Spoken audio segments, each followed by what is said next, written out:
Semoga yang mau mendengarkan cerita singkat hidupku ini diberi rejeki yang melimpah dan keluarga sehat. Amin. Namaku Sri, seorang TKW di Taiwan. Hidupku memang sederhana, penuh rutinitas yang membosankan. Antara dapur majikan, cucian, dan kamar sempit yang menjadi tempatku beristirahat. Namun, sejak kehadiran Danu, segalanya berubah. Malam itu hujan turun deras, mengetuk genting kontrakan seperti ribuan irama tak beraturan. Aku hampir saja merasa sepi menelan hatiku, hingga suara ketukan pintu membuatku tersentak. Dan di balik pintu, berdirilah Danu, sesama perantauan dari Jawa, dengan senyum hangat yang entah bagaimana mampu menenangkan badai dalam dadaku. Aku menyuguhkan teh hangat, sederhana saja, tapi menjadi saksi bisu bagaimana sebuah obrolan kecil menjelma menjadi kedekatan hati. Dari cerita tentang keluarganya di kampung, tentang rinduku pada ibu, hingga mimpi-mimpi yang kami sembunyikan, semua mengalir tanpa terasa. Aku tak tahu bagaimana menjelaskannya, tapi sejak malam itu, keheningan kamarku tak lagi terasa sunyi. Ada tatapan mata yang membuatku merasa dihargai. Ada tawa kecil yang membuat malam hujan tak lagi dingin. Dan ada rasa yang tumbuh, perlahan tapi pasti. Seakan Tuhan sengaja mempertemukan dua hati yang sama-sama merindukan rumah. Namun seiring waktu, getaran di dada semakin sulit kusembunyikan. Awalnya hanya sekedar percakapan singkat, lalu berubah menjadi candaan kecil yang membuatku tersenyum sendiri. Tapi malam itu, setelah hujan mereda, segalanya terasa berbeda. Kami duduk bersebelahan di lantai kontrakan sempitku. Suara hujan yang masih menetes dari atap genting seolah menjadi irama pengantar keheningan. Lampu redup membuat bayangan wajahnya jatuh lembut di dinding, seakan ada lukisan tak kasat mata yang Tuhan buat khusus untuk kami. Danu menatapku. Tatapan itu bukan sekedar tatapan biasa. Matanya seperti menyelam jauh ke dalam diriku, seakan mencari sesuatu yang sudah lama tersembunyi. Jantungku berdetak begitu keras sampai aku takut ia mendengarnya. Apa kamu pernah merasa sendirian, meski banyak orang di sekitar? Tanyanya lirih. Pertanyaan itu sederhana, tapi menampar ruang kosong di hatiku. Aku hanya mengangguk pelan, tak sanggup berkata. Hening terasa hangat. Tangan kami hampir bersentuhan di atas lantai dingin. Hanya sejengkal jarak, namun seperti 1000 dinding yang menahan. Ada getaran yang membuatku ingin lari, tapi juga ingin tetap di sana. Aku sadar, sejak malam itu, batas antara persahabatan dan rasa yang lebih dalam perlahan memudar. Aku tak pernah mencari cinta di tanah rantau, tapi entah bagaimana, cinta itu justru datang, mengetuk tanpa permisi, seperti hujan yang jatuh tiba-tiba dari langit. Sri, aku merasa lengkap ketika bersamamu. Bisiknya lirih, nyaris seperti rahasia yang hanya boleh didengar malam. Aku terdiam, tak mampu membalas dengan kata-kata. Namun tubuhku sudah lebih dulu mengkhianati hatiku. Jemariku bergetar, tapi dengan ragu-ragu aku meraih jemarinya. Hangatnya menyalur ke dalam diriku, seperti arus listrik yang menjalari seluruh tubuh. Getaran itu membuatku sulit membedakan apakah aku sedang bermimpi atau benar-benar terjaga. Danu mendekat, perlahan, seakan takut aku menjauh. Aku bisa merasakan hembusan nafasnya yang beradu dengan nafasku. Begitu dekat, begitu nyata. Waktu seperti melambat. Detik demi detik meneteskan rasa yang sulit kujelaskan. Lalu, saat bibirnya menyentuh keningku, seakan dunia berhenti berputar. Tak ada lagi suara hujan, tak ada lagi hiruk-pikuk kota Taiwan. Yang ada hanya detak jantungku yang berpacu dengan rasa.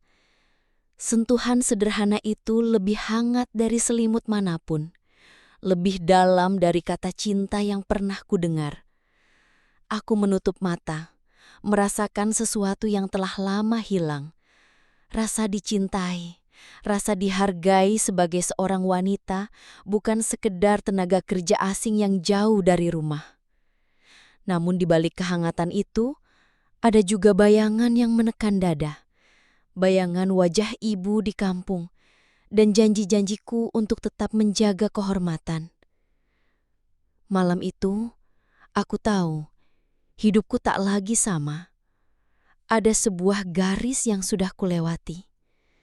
Antara persahabatan dan cinta, antara kesepian dan pengkhianatan, semua bercampur menjadi satu. Kontrakan kecil itu tiba-tiba menjadi dunia kami sendiri. Dinding tipis, lampu redup, dan bau teh hangat yang masih tersisa di udara seakan berubah menjadi ruang rahasia yang hanya milik kami berdua.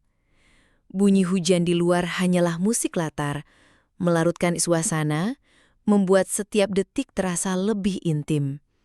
Dalam pelukan Danu, aku merasakan kehangatan yang tak pernah kudapat sebelumnya. Bukan sekedar pelukan biasa, ada ketulusan, ada kerinduan, ada janji yang tak terucap di balik genggamannya. Pelukannya bagai selimut yang menutup rapat seluruh kesepianku. Selama ini aku bertahan sendirian di negeri orang, menelan rindu, menahan tangis di balik senyum. Namun malam itu, semua runtuh di pangkuannya. Aku nggak tahu harus bilang apa, Sri. Tapi aku ingin kamu tahu, aku butuh kamu. Bisiknya pelan di telingaku. Kata-kata itu membuat nafasku tercekat. Butuh. Sederhana tapi bermakna dalam. Aku menutup mata, membiarkan tubuhku larut dalam dekapannya. Jantungku berdetak tak beraturan, seolah takut jika momen itu berakhir terlalu cepat. Untuk pertama kalinya, aku merasa dihargai bukan karena tenagaku, tapi karena keberadaanku sebagai seorang wanita. Namun di balik kehangatan itu, muncul juga perasaan yang mengusik. Bayangan wajah ibu, suara adik-adik di kampung, dan janji-janji yang kuikat sebelum berangkat ke Taiwan, semua hadir berbarengan dengan rasa bahagia ini. Aku terjebak di antara kenyataan dan mimpi, di antara kesetiaan dan cinta yang tumbuh tanpa diminta. Aku tahu, sejak malam itu, kontrakan kecil ini tak lagi hanya tempat berteduh. Ia telah menjadi saksi lahirnya sebuah perasaan yang indah, tapi juga berbahaya. Kami larut dalam rasa, seperti dua api kecil yang bertemu lalu menjelma kobaran. Bibir yang saling bertemu, jemari yang menggenggam erat, dan detak jantung yang berpacu bagai genderang perang. Namun bagi kami, itu bukan sekedar kedekatan fisik. Itu adalah bahasa jiwa, cara hati saling berbicara tanpa kata.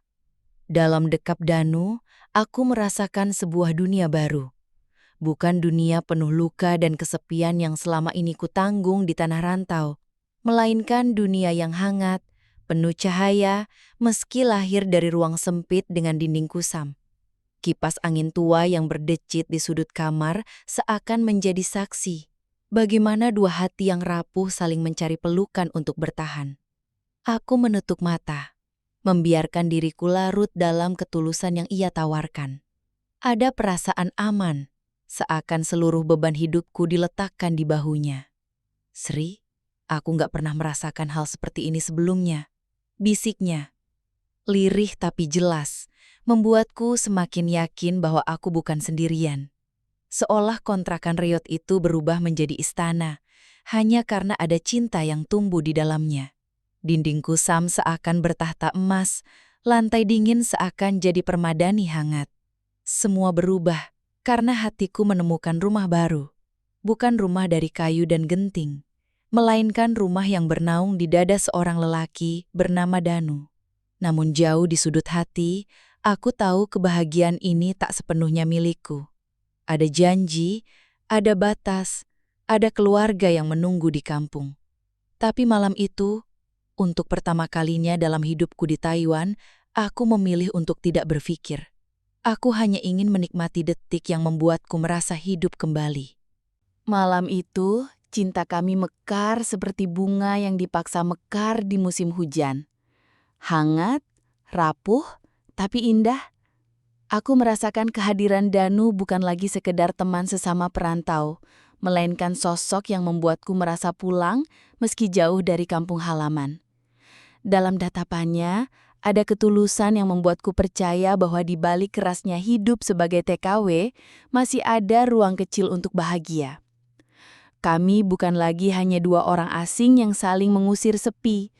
Kami adalah dua hati yang memilih untuk saling berteduh, meski kami sadar betul bahwa cinta di tanah rantau penuh resiko dan ujian. Kontrakan reot yang dulu terasa dingin, kini menjelma hangat. Bukan karena dinding atau atapnya berubah, tapi karena cinta hadir dan mengisi ruang kosong di hati kami. Cinta memang bisa menjadi penguat di tengah kerasnya hidup, tapi kita harus tetap bijak. Jangan sampai rasa nyaman sesaat membuat kita lupa pada janji, keluarga, dan tujuan utama merantau. Teman-teman, ambillah pelajaran dari kisah ini. Jangan lupa dukung channel Vega Story dengan cara like, share, dan subscribe agar semakin banyak kisah nyata yang bisa menjadi pengingat bagi kita semua.